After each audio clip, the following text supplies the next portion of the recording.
হয়ে মোদি ঝড় একটা তৈরি হয়েছিল, কংগ্রেসের উপরে প্রতিষ্ঠান বিরোধী একটা মানসিকতা তৈরি হয়েছিল, কংগ্রেসের পরাজয় ঘটেছিল।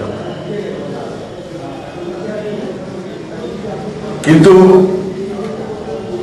মোদি নামক ব্যক্তিত্ব যে অপরাজেয় নয় সেটা প্রমাণ হয়েছে দিল্লির ভোটে খুবই স্পষ্টভাবে, এবং এতটা খারাপ হবে তার বিজেপি নিশ্চয় আশা করেনি। কিন্তু এই ট্রেন্ড প্রবণতা আগেই দেখা গেছিল।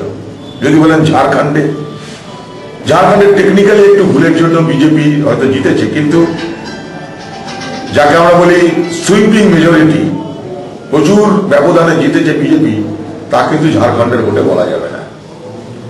ঠিক একইভাবে জম্মু কাশ্মীরের ভোটেও তাই, বিজেপির মিশন 44 সফল হয়নি। তাই বিজেপি নামক যে ইউফোরিয়া, একটা উচ্ছ্বাস, একটা হাওয়া তৈরি হয়েছিল, সেই euphoria has already been subsided. BJP নামক যে একটা হাওয়া, সেটা কিন্তু ধীরে ধীরে নামতে আরম্ভ করেছে। গত ঝাড়খণ্ডের ভোটেও আমরা দেখেছি, যদি সূক্ষ্মভাবে দেখেন তাহলে বুঝতে পারবেন। জম্মু কাশ্মীরের ভোটেও দেখেছি, আর দিল্লির ভোটে তো এটা আমরা জেনেই গেছিলাম। ভালো হয়েছে, কারণ ভারতবর্ষের মানুষ কখনো একনায় তান্ত্রিক মানসিকতাকে সমর্থন করে না, শৈলতান্ত্রিক মানসিকতাকে সমর্থন করে না। এমন একটা অবস্থা তৈরি হয়েছিল ভারতবর্ষে, যেন মোদি আর শাহ এরাই ভারতবর্ষের প্রথম কথা, এরাই ভারতবর্ষের শেষ কথা। এরাই যা বোঝে জনগণ তাই বোঝে, এরা যা বোঝে না জনগণ তা বোঝে না। এই যে একটা বাতাবরণ তৈরি করা হয়েছিল, সেই বাতাবরণ কিন্তু গণতন্ত্রের পক্ষে স্বাস্থ্যপ্রদ নয়। এই যে একটা একনায়কতন্ত্রের যে বাতাবরণ তৈরি করা হয়েছিল, যে Modi is the last man, আর কেউ কিছু নাই। বিজেপি দলের মধ্যে তো গণতন্ত্র নাই। বিজেপির যাকে মন্ত্রিসভা, সেই মন্ত্রিসভার মন্ত্রীদের কোনো মতামতের গুরুত্ব নেই। বিদেশ মন্ত্রী সে নিজে জানে না তার দপ্তরের সেক্রেটারি কোথায় ট্রান্সফার হয়ে যাচ্ছে। তাই স্বাভাবিক এই যে একটা একনায়কতন্ত্র চলছিল, এটা বিজেপির অভ্যন্তরতার ক্ষোভ ছিল, সরকারের বাইরেও সাধারণ মানুষের মধ্যে সেই ক্ষোভ, বিশেষ করে সচেতন শিক্ষিত মানুষের মধ্যে ক্ষোভ তৈরি হয়েছিল।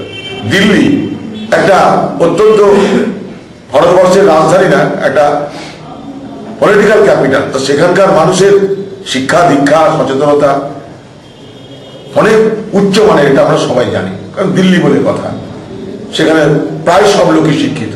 তাই স্বাভাবিকভাবেই সেখানকার এই ফলাফলের মধ্যে দিয়ে এটা প্রমাণ হলো যে মোদি যে কথাটা বলার চেষ্টা করেছিল, যে যুবক এবং নিউ মিডল ক্লাস, অর্থাৎ নতুন যারা মধ্যবিত্ত শ্রেণী এবং যুবক শ্রেণী, তারা ভারতবর্ষের নরেন্দ্র মোদীকে দেখে আগামী দিনে স্বপ্ন দেখছে, সেটা কিন্তু আজ ভেঙে চুরমার হয়ে গেল। মোদী যে স্বপ্ন দেখিয়েছিল, সেই স্বপ্ন ক্ষণস্থায়ী। আজ তাই সেটাকে স্বীকার করে নিতে হবে ভারতবর্ষের সব মানুষকে এবং বিজেপিকে। কংগ্রেসের ফল তো খারাপ হয়েছে, আমরা সেটা জানতাম। কংগ্রেস তো এখন গতি নিম্নমুখী। আমরা একবার বলিনি যে আমরা কোনো ভালো ফল করব। এখন কংগ্রেসের যেটা লড়াই, সেটা যে কংগ্রেসের অস্তিত্ব, কংগ্রেসের এক্সিস্টেন্স, কংগ্রেসের দৃশ্যমানতা, অর্থাৎ কংগ্রেসের দৃশ্যমানতা, কংগ্রেসের অস্তিত্বের লড়াই আমরা লড়ছি। আমরা জানি এখনই আমাদের খুব উজ্জ্বল ভবিষ্যৎ নেই, কিন্তু আমরা তার জন্য বসেও নেই। কংগ্রেস চেষ্টা করেছে দিল্লিতে কংগ্রেস চেষ্টা করেছে। আবার বলছি, আগামী দিনে মানুষের কিন্তু কংগ্রেসের পক্ষে আসতেই হবে। তার কারণ একটাই, দিল্লিতে গত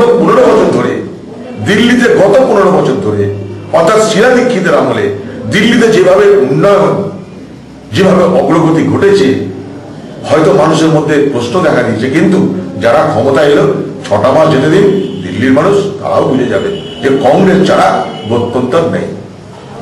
আগামী